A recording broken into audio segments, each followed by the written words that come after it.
Hey, good afternoon, my dear beloved brethren. Hey, this is Matthew, Mr. Hope Richerzhagen with Phenomenal Marriage. And I just wanted to talk today. It's the beginning of the year.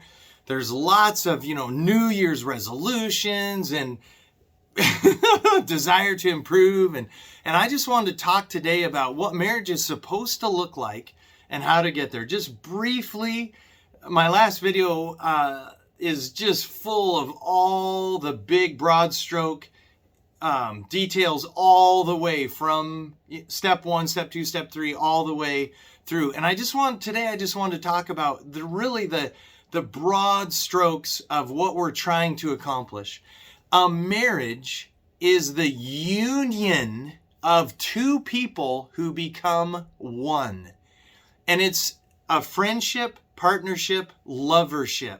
Okay? And in the Bible, it's described this way. It's described as Adam and Eve were naked and they were not ashamed. And God's desire for you is that you'd be one flesh, spirit, soul, and body.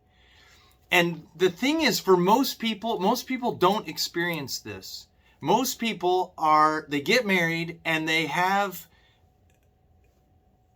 some kind of, I don't know if you really even want to call it like a business partnership. They live together, they share the same bed, they, share expenses, they share the same house, they share the same cars, but they're not really connected like God designed. And like, I am very far from perfect. And my relationship with my sugar baby is not perfect. We're both amazing. She is so amazing. And the thing is, I just want, it's about getting the vision. Because when we get the vision, one thing that I've learned, for you to get to where you want to go, you have to see it as a possibility. You have to believe that it's possible for you, and you have to have a path to get there. If I told you could be a millionaire, you're just like, whatever. But maybe you believe me, you'd be like, yeah, I could do that. I could do that. And you start to I could be a millionaire. So you see it as a possibility. You see yourself there. And then you're like, well, how could I do that? You have to provide value. In the universe, ultimately, you have to give more than you receive to get paid more than you get paid right now. If you want to get paid more, you have to do more. Well, it's the same in a relationship. So what I wanted to talk about today is just that vision for being teammates. One flesh, spirit, soul, and body. And my dear beloved brothers, God designed this relationship as a team. You're not to be like completely over your wife and she's just like your servant. That's not the picture. What submission is her forming herself to you. And that's what God calls her to do. Let me ask you this. What inside you makes it easy for her to do that? When, as a leader at my company, I have a cleaning company. As a leader, my job is to make everybody else better at their jobs. Okay? My job is to make their jobs easier and better. And so my job as a husband is to make my wife's, if I could use the word job, easier. How can I live in such a way that she wants to love and serve me? One of the things that we need to do as men, my dear beloved brothers, is we need to take responsibility. Do yourself a favor and accept the responsibility. That's why I think it says in Genesis, it says a man is to leave his father and mother and cleave to his wife. It's really important. If this is going to work as a team, the guy is willing and able to take full, complete responsibility. And that's one thing that I really didn't do. I failed so horribly in the past in my marriage. Guys, it's up to us to step up. We need a sign on the desk, just like President Truman, that says the buck stops here. Don't blame your wife. You made the decision. It's your ship. You made the decision. You take the heat. You take the responsibility. And it's so beautiful in a relationship when the husband and wife work together, they talk about it, he listens to her, she listens to him, and they say, okay, this is what we're going to do. And the guy makes a decision. Dear brothers, you make the decision. It's your decision. With authority comes responsibility. It's your decision. No blame.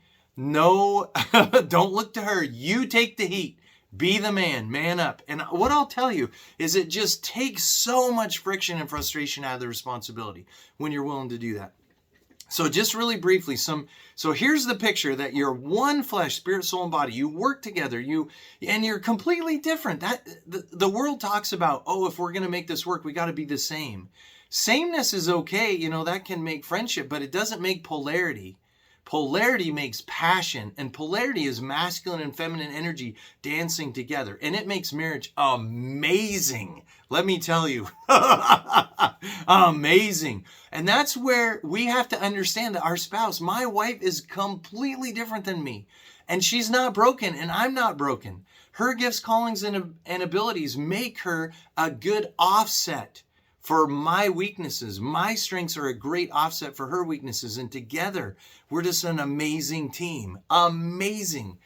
So I just want to encourage you, to really make this work, to make a relationship work, a marriage relationship work, you both move from me to we. She moves from me to we. You move from me to we. The number one enemy of a happy marriage is selfishness. Me first. The number one thing that makes a marriage work is you first. I'm going to take care of you. I'm going to love you. Like, I'm going to show up, and you don't have to do anything for me to be okay.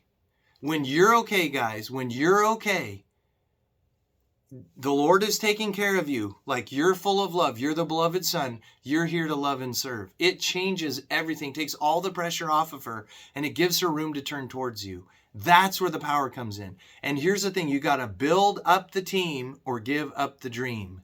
You got to do teamwork to make the dream work. And that's all about listening. Your number one thing that you can do, guys, is listen to her heart. Wow, I didn't know you felt like that. Wow, tell me more about that. When I first got married, I thought submission and leadership was all about me making all the decisions. And I was clueless. I'm just going to be honest. That was almost 30 years ago, 3 decades.